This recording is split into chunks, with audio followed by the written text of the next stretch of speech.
Mao ni ang inland resort ng Murag Airport naalang ni diri sa Kidapawan City. Kung wala pa ka nakaadto diri kini na video para si Muha. Dapat humanon din ninyo ang video para makatuod mo, para dili mo masaag kung maadto mo diri sa Kidapawan City. Tara, let's go. Ato na nasuruyon ang inland resort ng Murag Airport. Kauban din ako karon si Darren de la Cruz. So gikaming Tagum City. It's about 2 to 3 hours among biyahe. Nagmotor lang ni. Kung mag private car mo, siguro mga 3 to 4 hours from Tagum. So mo din ang sentro sa Kidapawan City. Daghang mga pine trees sa Center Island, nindot kayo sa mata. Og mao din pangalan sa resort, LI Resort Hotel and Recreational Center. Dili sa kanto pasulod. Dola jud ni mga 2 to 3 minutes kay mga 50 meters lang away from National Highway. Abot ako sa resort, ako na gipangutan ang guard. Kuya, asang parkingan sa mga gwapo? Tubag dali naman ang guard dito mo park ang mga gwapo. Okay kuya, noted. Og mao na ni abot na mi diri sa Inland Resort ng Murag Airport. Sa pag-open pa lang, grabe ka nice. Sugaton dayon inyong mga mata sa view sa ilang swimming pool. Tapos sa right side bang mao na to ilang eroplano nakatungtong. So among aton karon tataon kay na curious mi unsay naa di adto sa among sakaon karon ni Darrell. So unsay naa di ari sa baba sa eroplano na swimming pool na dako, so pwede mo magsalom-salom di ari. Tapos ang background kining eroplano na dako. Grabe kayo ni Instagrammable kaayo. Kay sila ra jud ang inland resort diri sa Mindanao na nain-ani. Naay dako na airplane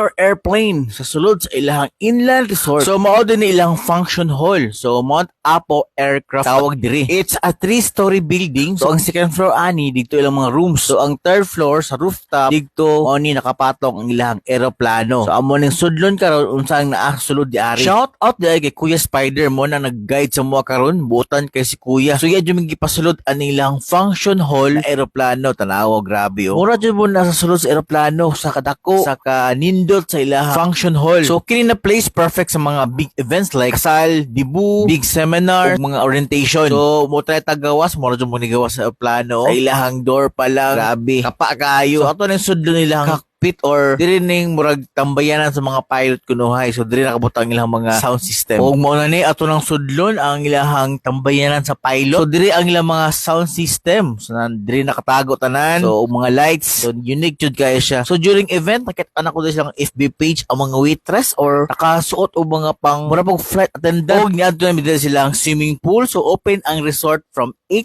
AM to 5 PM every day. Pero bawal diri ang night swimming ha. Buntag lang pwede makaligo silang swimming pool. So take note, no reservation, first come first serve sila di ari. Ug ang rate silang mga cottages na tag 350, ug napoy tag 250 depende sa kadakon. Ug ang ilang entrance fee 100 pesos only, adult 12 years old above. Tapos sa kids 50 pesos only from 4 years old to 12. Then 3 years old below free na. Wala bayaran. So that's it, pansit maulan to. So kung first time pa lang sa akong page, ayaw kalimot mag-follow para updated ka sa akong next adventure ug mga food trip. Always ask the locals para dili ta mga saag. Ride safe always.